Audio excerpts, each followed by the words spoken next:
تعالى وبركاته. بسم الله والحمد لله والصلاة والسلام على رسول الله وعلى آله وصحبه أجمعين أما بعد.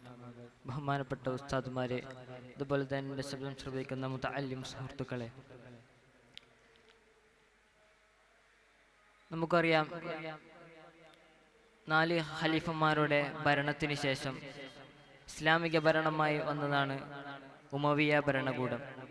അതിനുശേഷം ഇസ്ലാമിക ഭരണകൂടമായി വന്നതാണ് അബ്ബാസി ഭരണകൂടം. അതിൽ അബ്ബാസി ഭരണകൂടത്തിലെ 7ാമത്തെ ഖലീഫ അബ്ദുല്ലാഹ് അൽ മഅ്മൂൻ എന്നവരെ കുറിച്ച് അല്പം സംസാരിച്ചുകൊണ്ട് ഞാൻ എൻ്റെ വാക്കുകൾ അവസാനിപ്പിക്കാം.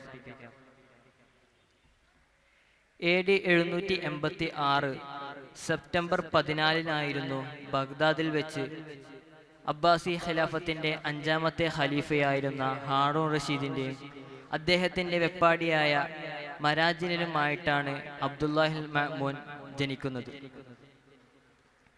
ജനനത്തിന് തൊട്ടു പിന്നാലെ തന്നെ അദ്ദേഹത്തിൻ്റെ മാതാവായ മരാജിൻ അവിടുന്ന് മരണപ്പെടുകയുണ്ടായി. പിന്നെ അബ്ദുള്ളയെ വളർത്തിയതും പരിപാലിച്ചതുമൊക്കെ ഹാറൂൺ റഷീദിൻ്റെ ഭാര്യയായിരുന്ന സുബൈദ ആയിരുന്നു.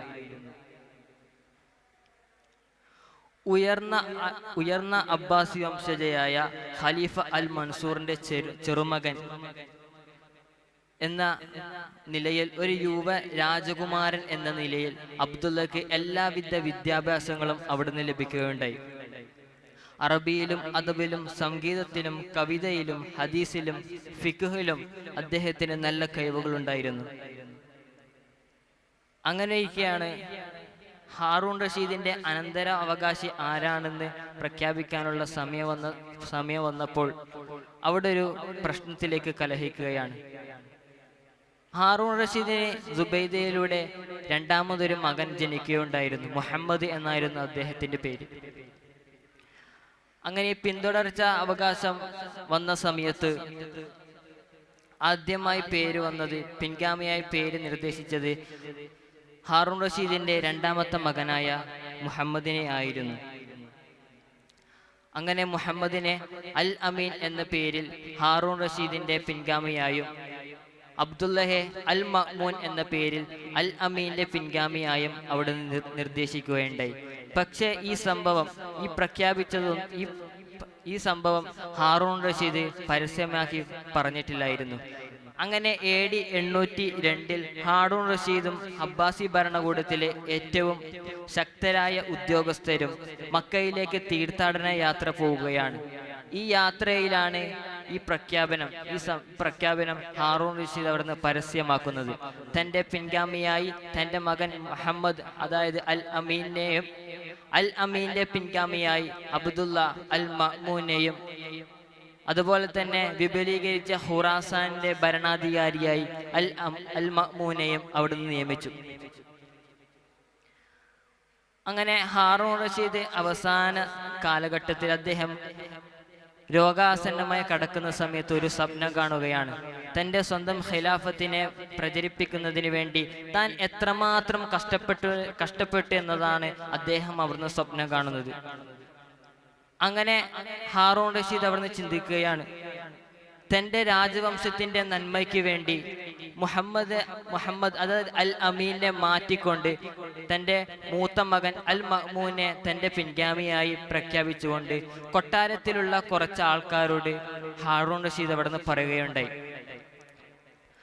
പക്ഷേ ആ കൂട്ടത്തിൽ ഉണ്ടായിരുന്ന ഫദൽ ഇബ്നു റബീ എന്ന ഒരാൾ ഹാറൂൺ റഷീദിന്റെ അന്ത്യാഭിലാഷം അവിടുന്ന് പാലിച്ചില്ല. അദ്ദേഹത്തിന്റെ മരണശേഷം ഇസ്ലാമിലെ മറ്റു പണ്ഡിതന്മാരുടെ അടുക്കിലേക്ക് പോയി അവസാന നിമിഷം ഹാറൂൺ റഷീദിന്റെ ആഗ്രഹം മാറിയിട്ടില്ല എന്നും തൻ്റെ പിൻഗാമിയായി മുഹമ്മദ് അൽ അമീനെ തന്നെയാണ് നിർദ്ദേശിച്ചിട്ടുള്ളത് എന്നും പറഞ്ഞുകൊണ്ട് അൽ അമീനെ അവിടുന്ന് ഖലീഫ സ്ഥാനത്തിലേക്ക് കയറ്റുകയാണ്. പക്ഷെ അന്ന് പറഞ്ഞ മറ്റുള്ളവരൊക്കെ അൽ മഅ്മൂനെ പിന്തുണച്ചുകൊണ്ട് അവിടുന്ന് പോവുകയുണ്ടായി. വൈകാതെ തന്നെ ഹാറൂൺ റഷീദ് AD 809 മരണപ്പെടുകയുണ്ടായി. ഹാറൂൺ റഷീദിന്റെ മരണശേഷം സഹോദരങ്ങൾ തമ്മിലുള്ള ബന്ധം അവിടുന്ന് വഷളാവുകയുണ്ടായി. ഹാറൂൺ റഷീദിന്റെ നിയമം ലംഘിച്ചുകൊണ്ട് മുഹമ്മദ്, അതായത് അൽ അമീൻ, തൻ്റെ സ്വന്തം മകനായ മൂസയെ തൻ്റെ പിൻഗാമിയായി അവിടുന്ന് പ്രഖ്യാപിക്കുകയുണ്ടായി. ഇത് പിന്തുടർച്ച അവകാശ സമരത്തിലേക്ക് നയിക്കുകയാണ് ഉണ്ടായത്. അൽ അമീൻ AD 811 ബഗ്ദാദിലൊരു വലിയ സൈന്യത്തെ ഒരുമിച്ച് കൂട്ടുകയും ഖുറാസാനെ ആക്രമിക്കുകയും ചെയ്തു. എന്നാൽ അന്ന് ഖുറാസാന്റെ ഭരണാധികാരിയായിരുന്ന അൽ മഅ്മൂൻ, അദ്ദേഹത്തിന്റെ ജനറൽ താഹിബ് അൽ ഹുസൈൻ ആ സൈന്യത്തെ അവിടെ നിന്ന് നശിപ്പിക്കുകയും പിന്നീട് ഇറാഖ് ആക്രമിക്കുകയും പിന്നീട് ബഗ്ദാദിനെ ഉപരോധിക്കുകയും ചെയ്തു. അങ്ങനെ AD 813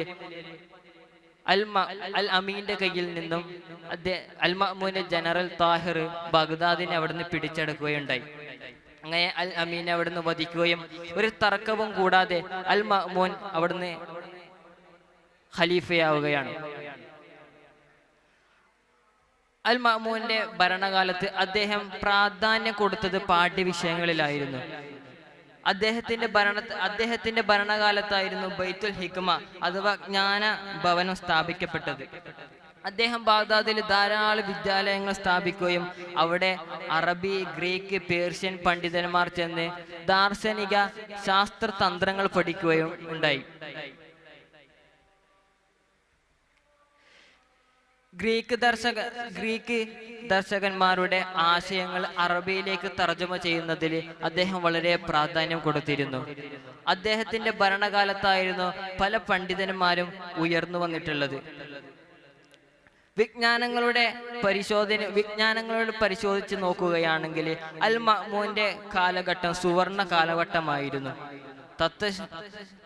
അൽ മഅ്മൂൻ ഗോളശാസ്ത്രത്തിലും ഗണിതശാസ്ത്രത്തിലും അതീവ താല്പര്യവനായിരുന്നു. അദ്ദേഹം അന്യ രാജ്യങ്ങളിലുള്ള ഗ്രന്ഥങ്ങളൊക്കെ ബഗ്ദാദിലേക്ക് എത്തിക്കുകയും അത് അറബിയിലേക്ക് തർജ്ജമ ചെയ്യുകയുണ്ടായി. അങ്ങനെയിരിക്കെയാണ് റോമിലുണ്ടായിരുന്ന ഭൗതിക വിജ്ഞാനങ്ങളുടെ ഒരു ശേഖരണം, ഒരു വലിയ ഗ്രന്ഥശേഖരണം തന്നെ റോമയിൽ അക്കാലത്തുണ്ടായിരുന്നു. പക്ഷേ ആ ഗ്രന്ഥങ്ങളൊക്കെ അവിടുത്തെ രാജാവ് ഒരു മുറിയിൽ പൂട്ടിയിട്ടുകയുണ്ടായിരുന്നത്. ആ ഗ്രന്ഥങ്ങളൊക്കെ ബഗ്ദാദിലേക്ക് എത്തിക്കാനുള്ള ഒരു പദ്ധതി അവിടുന്ന് അൽ മഅ്മൂൻ അവിടെ സ്വീകരിക്കുകയുണ്ടായി. ഈ പദ്ധതി ആവിഷ്കരിക്കുന്ന സമയത്ത് അവിടെ ഉണ്ടായിരുന്ന ഒരു പുരോഹിതൻ അൽ മഅ്മൂനോട് പറഞ്ഞിരുന്നു, ഈ ഗ്രന്ഥങ്ങൾ ഏതെങ്കിലും ഒരു രാജ്യത്തേക്ക് കൊണ്ടുവരികയാണെങ്കിൽ ആ രാജ്യത്തിന്റെ അടിത്തറ വരെ ഇളക്കാൻ കാരണമായിരിക്കുന്നു. പക്ഷെ ഈ പുരോഹിതന്റെ ഈ വാക്ക് കേൾക്കാതെ അൽ മഅ്മൂൻ അവിടെയുള്ള ആ റോമിലുള്ള എല്ലാ ഗ്രന്ഥങ്ങളും ബഗ്ദാദിലേക്ക് കൊണ്ടുവരികയാണ്. അങ്ങനെ ആ ഗ്രന്ഥം കൊണ്ടുവന്നത് അതിന്റെ സ്വാധീനം മൂലം അവിടെ ഉണ്ടായിരുന്ന മുസ്ലിങ്ങൾക്കിടയിൽ പല വിഘടന ചിന്തകളും പൊട്ടിപ്പുറപ്പെടുകയാണ്. അങ്ങനെ പൊട്ടിപ്പുറപ്പെട്ട ഒരു പ്രസ്ഥാനമാണ് മുഅ്തസില എന്നുള്ള പ്രസ്ഥാനം. ഇവർ യുക്തിവാദത്തിലൂടെയും ശാസ്ത്രങ്ങളെയും അടിസ്ഥാനമാക്കി മതങ്ങളെ വിവരിച്ചു തുടങ്ങി.